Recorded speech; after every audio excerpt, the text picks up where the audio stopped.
Hello friends, this is advocate Amit Sabharwal.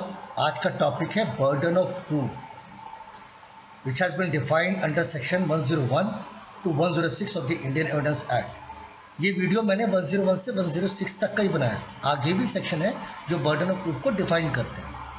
वो बाकी जो सेक्शंस बच गए वो मैं नेक्स्ट वीडियो में बनाऊंगा ज़रूर। बट शुरू करने से पहले मैं आपको सिर्फ दो चीज़ बोलूँगा।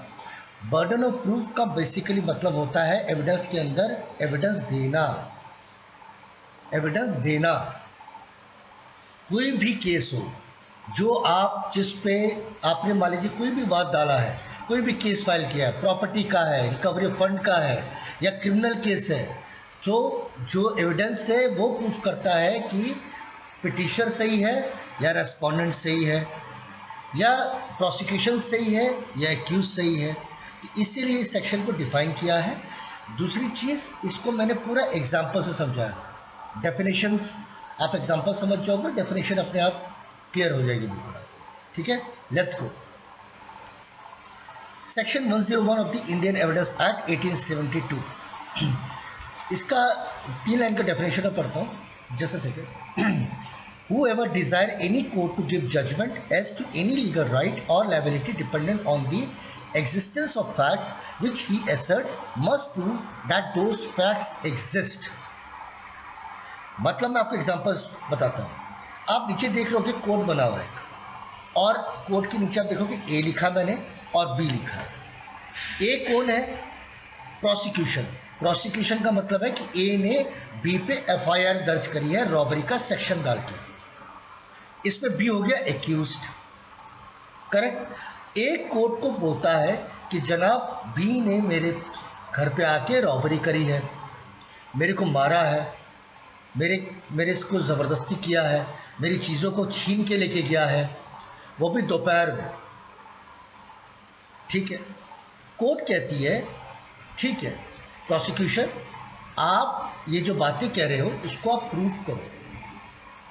तो ए के पास बर्डन ऑफ प्रूफ होता है इस बात को प्रूफ करने के लिए कि बी ने उनके घर पे आके रॉबरी करी है।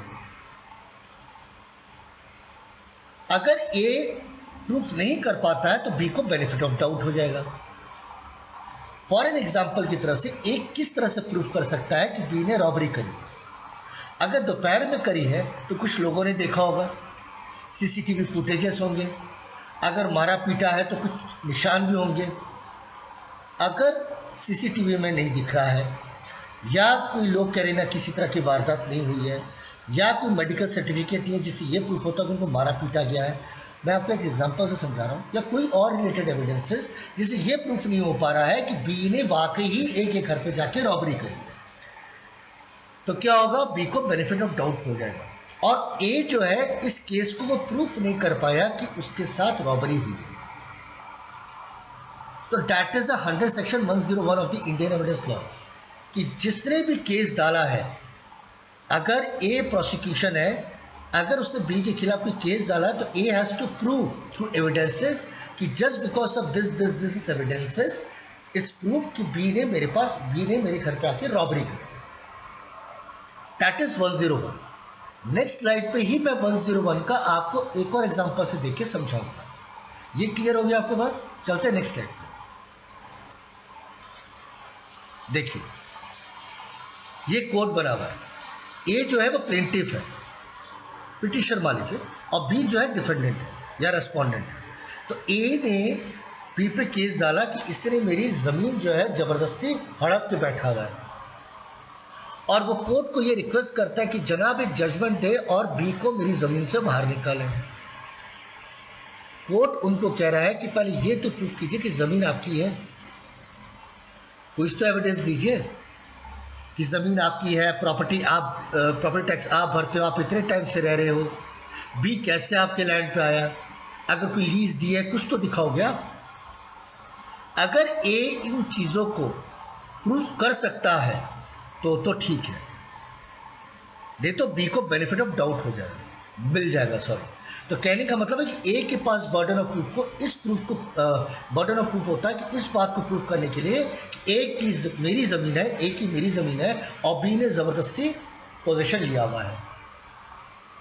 सिर्फ बोलने से तो नहीं होगा, कुछ एविडेंस भी दिखाना पड़ेगा कि प्रॉपर्टी के कागज़, रजिस्ट्री के कागज़, प्रॉपर्टी टैक्स के पेपर्स, अगर आपने बी को लीज पे दिया 5 साल का, उससे एग्रीमेंट की कॉपी, कुछ ना कुछ related with any sort of, depends upon the case to case basis. तो ए के पास बर्डन ऑफ प्रूफ है जिससे उसको प्रूफ करना पड़ेगा कि जो लैंड है बी ने ज़बरदस्ती हत्याया हुआ है या हत्याई हुई है। तो that is 101 of the Indian evidence act. Clear है? अब चलते हैं नेक्स्ट स्लाइड पे, which has been defined 102 of the Indian evidence law. ये देखिए, मैं आपको एग्जांपल समझाऊं, मेरी आपसे रिक्वेस्ट है। 102 of the Indian evidence act क्या कहता है? मान लीजिए ए वाइफ है, बी हस्बैंड है। वाइफ ने अपने हस्बैंड पे डिवोर्स का केस डाला on the basis of cruelty, और ये एलिगेशंस लगाया कि मेरा हस्बैंड मुझे मारता पीटता है, मेरे साथ मिसबिहेव करता है, मेरे को टॉर्चर करता है, जिसकी वजह से मेरी हेल्थ डेटोरेट हो रही है, मेरे को इंटरनल बॉडी दिक्कत हो गई है, या कुछ भी ऐसी चीज़, एनीथिंग जिससे ए कोर्ट को कह रही है कि बी जो है मेरे साथ क्रुएल्टी करता है। तो वो कोर्ट को कहती है कि सर आप मेरे पिटिशन जो मैंने बनाई है, जो पिटिशन बनाई है, उस बेसिस से आप मेरे को डिवोर्स दे दो on the basis of cruelty. But ऐसे नहीं होता। वाइफ को प्रूफ करना पड़ेगा कि आपने अगर क्रुएल्टी का इल्ज़ाम लगाया हस्बैंड पे, तो आप कुछ तो दिखाओगे ना, सीसीटीवी फुटेज, व्हाट्सएप चैट पर कुछ गाली गलौज करी हो, या कुछ ऐसा वीडियो जिससे ये प्रूफ होता है कि हस्बैंड आपको टॉर्चर करता हो। अगर आप ये एलिगेशंस लगा रहे हो कि मेरे इतने, उनका हस्बैंड ने इतनी बुरी तरह से बिहेव किया हुआ है, इतना मैं मेंटल अपसेट हो गई हूँ, जिसकी वजह से मेरी जो बॉडी है खुद की वो डेटोरेट होती जा रही है, तो उसका कोई मेडिकल सर्टिफिकेट। अब मैं आपको एक छोटा सा एग्जांपल दूँ। एक कोर्ट पे केस था, नाम तो नहीं हो सकता। एक फीमेल ने ऐसे ही केस डाला था क्रुएल्टी का हस्बैंड को, और जब मेडिकल सर्टिफिकेट देखा जज साहब ने, तो बोला ये तो गैस की दवाई दी है, गैस की दवाई से क्रुएल्टी का क्या लेना देना। तो कहने का मतलब है कि अगर आपकी हेल्थ डिटेरियोरेट हो रही है, माइंड आपका अपसेट है, आप परेशान रहते हो, आप अजीब अजीब टाइप की बिहेवियर करने लगे हो, तो कुछ ना कुछ तो मेडिकल ग्राउंड्स होगा, कुछ तो आपकी चेंज होंगे एविडेंसेस के। तो wife has to prove that husband has done the cruelty. On the another side अगर हस्बैंड ये प्रूफ करता है कि सर मैं तो इसका, अभी ये जब एलिगेशन लगा रही, मैं तो इसको स्विट्जरलैंड लेके गया, ठीक है, स्विट्जरलैंड लेके गया, बर्थडे पार्टी मनाया हूँ, और अभी मैंने अपनी वाइफ को गिफ्ट भी दिया है, तो ये कुछ एविडेंसेस ऐसे होता है जो हस्बैंड प्रूफ करना कि मैंने क्रुएल्टी नहीं करी है। ये सारे एलिगेशंस जो है वो बेसलेस है। तो all the basis evidences place a vital role in this section, that is 102 of the Indian evidence law. Clear है? चलते हैं 103 पे। 103 of the Indian evidence act, ये बहुत इंपॉर्टेंट है, ये इतना खतरनाक है, मैं आपको क्या बताऊं। देखिए आपको मैं एग्जांपल समझाता हूँ। देखिए 103 क्या कहता है, ये कोर्ट है। ए ने बी पे एलिगेशंस लगाया कि इसने सी का मर्डर किया। ध्यान से सुनेगा, ए ने बी पे एलिगेशंस लगाया कि इसने सी का मर्डर किया। एफआईआर हो गई, पुलिस पकड़ के उठा के ले गई जेल इसको, बी को। जब जज साहब के सामने पेश किया जाए, जब पेश किया गया, तो जज साहब ने बोला कि अब एक्यूज कह रहा है जज साहब को बेल एप्लीकेशन में कि सर मैं जिस दिन ये बता रहे हैं कि मर्डर हुआ है, उस दिन तो मैं था ही नहीं, मैं तो कोलकाता गया हुआ था। तो जज साहब ने बोला कोई प्रूफ है आपके पास? नहीं जी प्रूफ नहीं। तो प्रूफ नहीं है तो ऐसे नहीं चलेगा। अब दूसरी साइड एक्यूज प्रूफ देता है। क्या देता है कि जिस दिन मर्डर हुआ है, मान लीजिए 1 फरवरी 2022 को मर्डर हुआ है, तो बोलता है कि सर ये देखिए मैं 30 जनवरी 2021 को, सॉरी 22 को मैं कलकत्ता गया था, ये रहा मेरा बोर्डिंग पास, मैं वहाँ पे 3 दिन रहा, इस होटल में रहा, ये देखिए सर मेरा चेक इन। और कोर्ट बोलता है कि बोर्डिंग पास का मतलब ये थोड़ी होता है कि आप गए होंगे कलकत्ता, ये भी तो हो सकता है ना। नहीं सर मैंने वेब चेक इन भी कराया था। अब वेब चेक इन के अंदर क्या होता है कि जब वेब चेक इन हो जाता है तो फ्लाइट उस इंसान को लेके ही उड़ेगी। आप समझो, होटल की बिल्स, जहाँ पे जिस मीटिंग के लिए गए थे उनके साथ फोटोग्राफ्स, या और तमाम एविडेंसेस जो ये प्रूफ करता है कि जिस दिन मर्डर हुआ था उस दिन एक्यूज्ड उस दिन दिल्ली में नहीं था। सो बर्डन ऑफ प्रूफ किसके पास आया? एक्यूज के पास आया। सीसीटीवी फुटेज जो प्रोसिक्यूशन दिखा रहा है वो दिखा रहा है कि उसमें क्लियर नहीं दिख रहा कि ये वही आदमी है।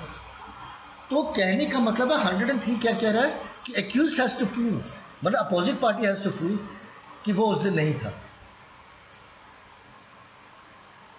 इसीलिए मैंने यहाँ पे लिखा प्ली ऑफ एलिबी उसने लगाया साथ में, section 11 of the Indian evidence act. Friends, मैंने section 11 of the Indian evidence act पे वीडियो बनाया है, प्लीज उसको देखिएगा। उसको मैंने क्लब किया है section 65B of the Indian evidence act के साथ। बेल के लिए सेक्शन 11 बहुत इंपॉर्टेंट है। वो ये प्रूफ करता है कि एक्यूज उस दिन, उस फला दिन जिस इंसिडेंट हुआ है, ऑकरेंस हुआ है, उस दिन वो नहीं था। बट वो तभी एप्लीकेबल होगा जब उसके पास एविडेंसेस होंगे, लॉजिकल एविडेंसेस, वर्बल कुछ नहीं। तो ये क्लियर हो गया। 103 क्या कह रहा है? क्लियर है। 104 पे चलते हैं। ये देखिए 104 of the Indian evidence act 1872। देखिए 104 of the Indian evidence act पे आप देखोगे कि एक विक्टिम है, ए में लिखा हुआ एक विक्टिम और बी है हस्बैंड। ए बेसिकली वाइफ है बी की। तो ए ने एलिगेशंस लगाया कि मेरा हस्बैंड जो है वो डोमेस्टिक वायलेंस करता है मेरे साथ, और ए ने कोर्ट को ये बयान दिया कि वो अपना भरण पोषण नहीं कर पा रही है, मैं जी काम नहीं करती बिल्कुल भी। तो हस्बैंड ने ये प्रूफ किया कोर्ट को कि सर ये तो काम कर रही है इस कंपनी के अंदर, 4 साल से काम कर रही है, 4 साल से काम कर रही है। ये रहा इसका अपॉइंटमेंट लेटर, ये रहा इसका सैलरी स्लिप, ये रहा इसका बैंक स्टेटमेंट। तो कहने का मतलब है कि हस्बैंड ने ये प्रूफ किया कि इसने एक फेक एलिगेशंस लगाया मेरे पे कि मैं इसके साथ डोमेस्टिक वायलेंस करता हूँ, और उससे ये कोर्ट को बोला कि मैं अपने आप को मेंटेन नहीं कर पा रही हूँ, जबकि वो तो काम कर रही है, और कोर्ट को कह रही कि जी मैं काम नहीं करती। तो 104 of the Indian evidence act play करता है कि burden of proving fact to be prove to make evidences admissible. Interim maintenance बांधने से पहले कोर्ट ने उस एविडेंस को अपने पास रख लिया कि यस वो ठीक कह रहे हो आप। इसलिए कोर्ट में जब भी कोई एविडेंस दो या बयान दो, सोच समझ के दे, वरना कभी कभी पासा बहुत उल्टा पड़ता है, बहुत ही उल्टा और खतरनाक होता है। ये क्लियर है। चलते 105 105 of the Indian evidence act 1872। ये और भी ज़बरदस्त सेक्शन है, ये बड़ा ज़बरदस्त सेक्शन है। देखिए ए कौन है भाई? ए ने बी पे एलिगेशंस लगाए, ये सेक्स क्रिमिनल है, ये सेक्स क्रिमिनल। और जो बी का जो एक्यूज है वो कह रहा है सर मैं दिमागी तौर से मैं ठीक नहीं हूं, मैं अनसाउंड हूं, मेरा दिमाग काम नहीं करता, मैं बहुत डिस्टर्ब रहता हूं। अब तो एक्यूज हैज टू प्रूफ ना, एक्यूज को प्रूफ करना पड़ेगा। कैसे?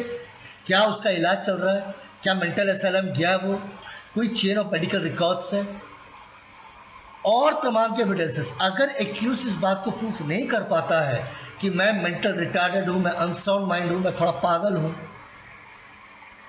तो डिफेंस ने जो एलिगेशंस लगाया कि वो अनसाउंड माइंड है, वो केस हार गए। अब जब भी कोई एलिगेशंस लगाते हो, जब भी कोई अपनी बात को प्रूफ करना चाहते हो, तो आपको एविडेंस देना पड़ेगा। That is a burden of proof. लिखित पे नहीं चलेगा सर, आपको एविडेंस देना पड़ेगा कि क्या चीज़ है। अब बताइए, क्रिमिनल है, वो कह रहा है कि मैं मेंटल रिटार्डेड हूँ, मेरा दिमाग काम नहीं करता है, मैं अनसाउंड माइंड हूँ, मुझे समझ ही नहीं आता मैं क्या करता हूँ। तो आपको एविडेंस तो देना पड़ेगा ना कि मेंटल रिटार्डेड है, कोई चेन ऑफ मेडिकल सर्टिफिकेट है, किसी तरह का कोई पागल खाने तो नहीं गया कभी, या कोई और चीज़ है जो इसके एक्यूज को ये प्रूव करती है कि वो मेंटल रिटार्डेड है। But depends upon the case to case basis. 105 clear है। लास्ट सेक्शन है 106 of the Indian evidence act, वो जरूर देखिए। देखिए 106, when any fact is specially within the knowledge of any person, the burden of proving the fact is upon him. मैं आपको इसको example समझाता हूँ, मैं बना नहीं पाया डायग्राम, वेरी सॉरी। मान लीजिए आपके घर के बगल में रात को 10 बजे एक इंसान हथौड़ी और आरी लेके आपके नेबर का ताला काट रहा है और हथौड़ी मार रहा है।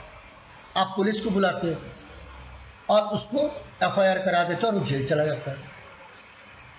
अब जो एक्यूज है, जो आरी काट रहा था और ये क्या कहते हैं ताला तोड़ रहा था, उसको ये प्रूफ करना पड़ेगा कि मैं चोर नहीं हूँ, मैं सर ये काम ही करता हूँ ताला तोड़ने का, जिसकी ताला तो चाबी गुम हो जाती है, तो उसको प्रूफ करना पड़ेगा कि वो चोर नहीं है।